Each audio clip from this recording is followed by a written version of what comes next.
for other meanings of Thoth, or of Djehuti, and similar, see Thoth. Thoth was one of the deities of the Egyptian pantheon.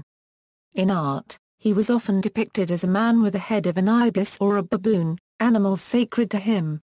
His feminine counterpart was Seshat, and his wife was Mat. Thoth's chief temple was located in the city of Kmun, later called Hermopolis Magna during the Greco-Roman era, and I unregistered trademark squared unregistered trademark R squared YA squared V squared R squared Permilla squared R squared Shmanine in the Coptic rendering. In that city, he led the Ogdoad pantheon of 8 principal deities.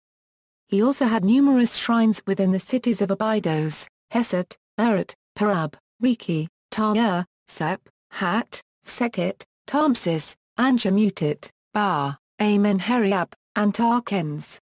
Thoth played many vital and prominent roles in Egyptian mythology, such as maintaining the universe, and being one of the 2 deities who stood on either side of Ra's boat.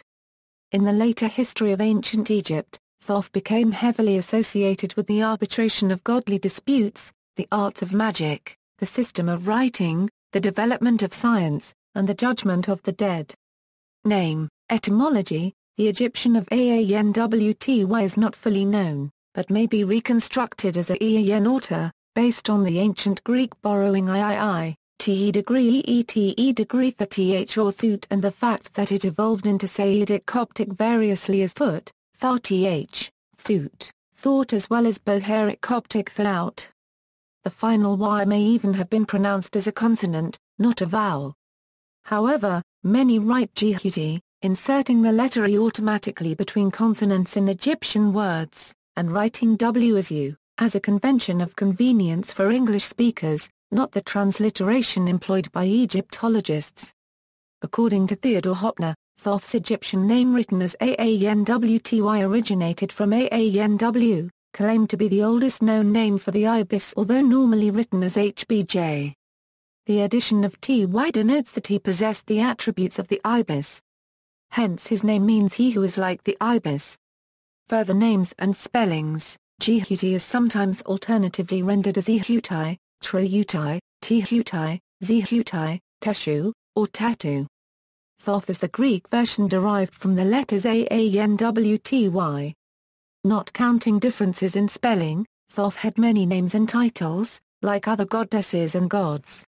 Among the names used are Sheps, Lord of Khmenu, Asen, Khanty, Mai, Hab, and Ahan.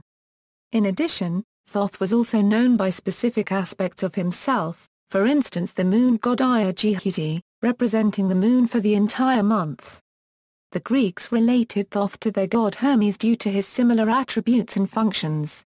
One of Thoth's titles, 3 times great, great, was translated to the Greek I to the first I florin I 1/4 I micron I cubed I to the first I florin I, making Hermes Trismegistus. Depictions. Thoth has been depicted in many ways depending on the era and on the aspect the artist wished to convey.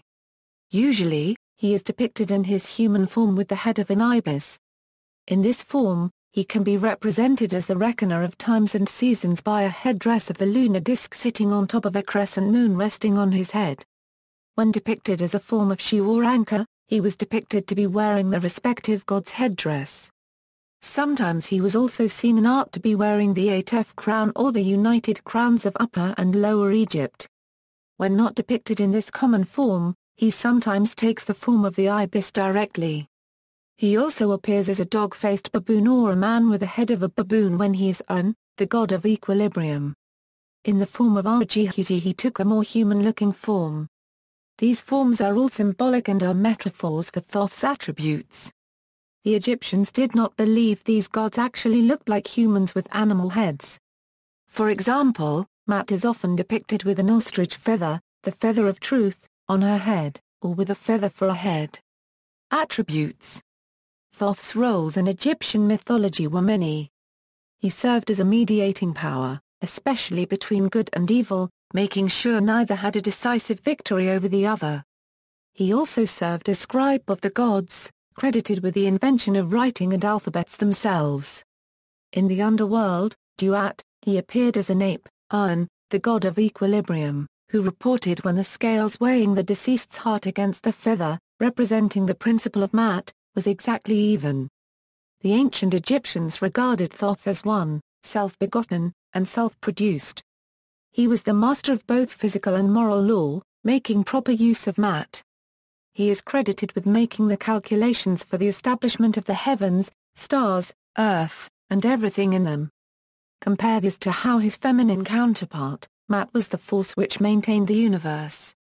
He is said to direct the motions of the heavenly bodies. Without his words, the Egyptians believed, the gods would not exist.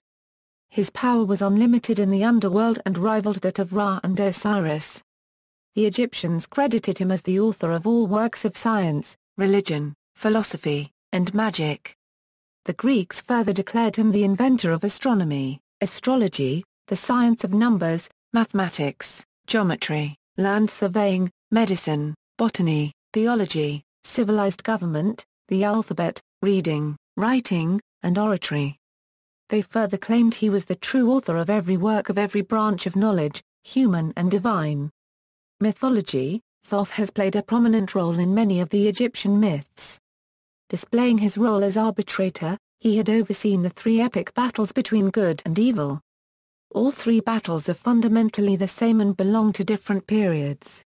The first battle took place between Ra and Apis, the second between Djehuti and Set, and the third between Horus, the son of Osiris, and Set.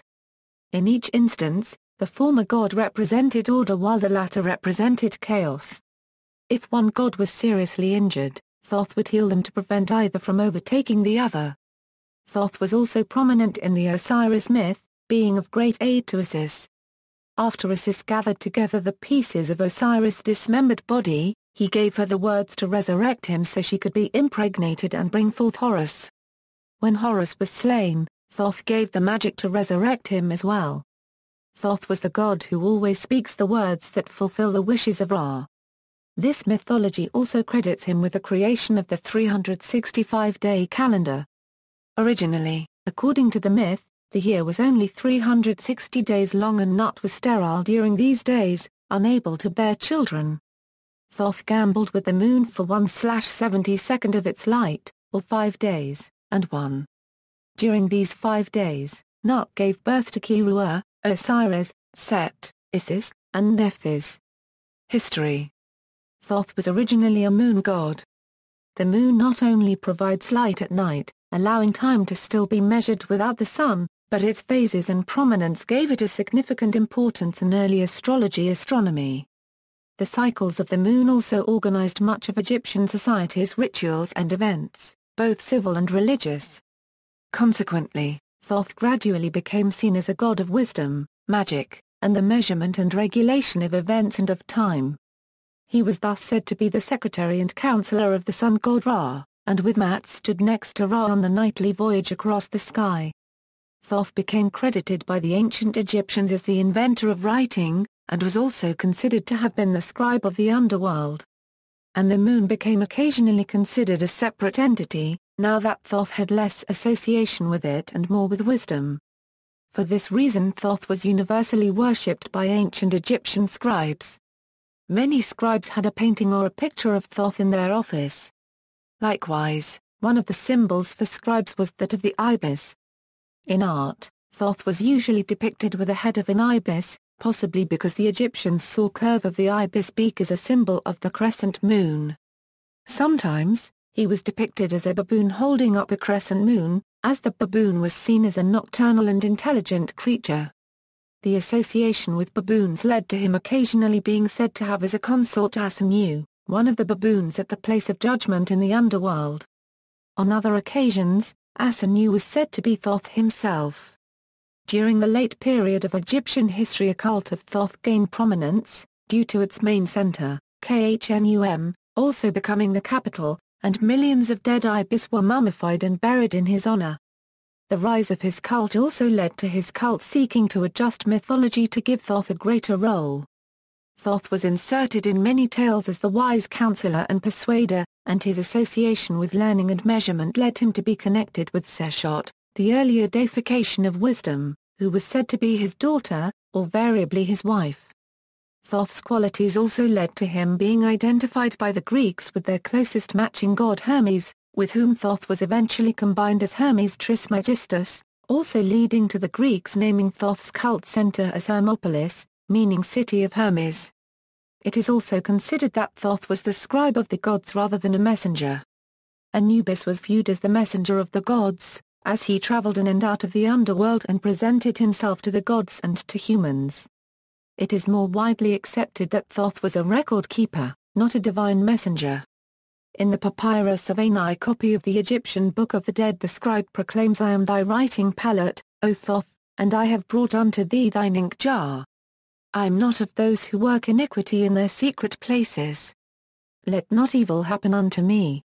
Chapter XXXB of the Book of the Dead is by the oldest tradition said to be the work of Thoth himself.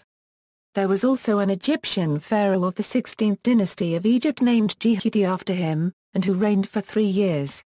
Titles: see also, Eye of Horus, Ma'at, or Mat, Egyptian goddess and concept of truth, wife of Thoth, Seshat, a Euro goddess of writing and measure, wife of Thoth, the Book of Thoth, ṭtoʊt, the first month of the Coptic calendar, notes. References: Bleecker, Klaas Juko. 1973. Hathor and Thoth, Two Key Figures of the Ancient Egyptian Religion. Studies in the History of Religions 26. Leiden, E. J. Brill. Boylan, Patrick 1922. Thoth, the Hermes of Egypt, A Study of Some Aspects of Theological Thought in Ancient Egypt.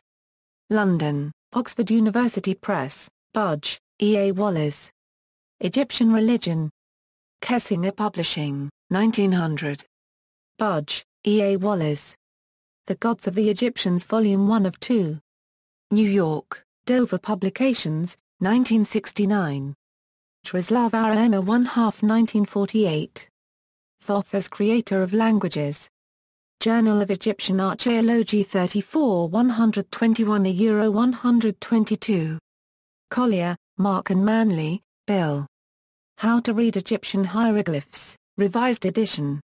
Berkeley, University of California Press, 1998. Fowden, Garth. 1986. The Egyptian Hermes, A Historical Approach to the Late Mind.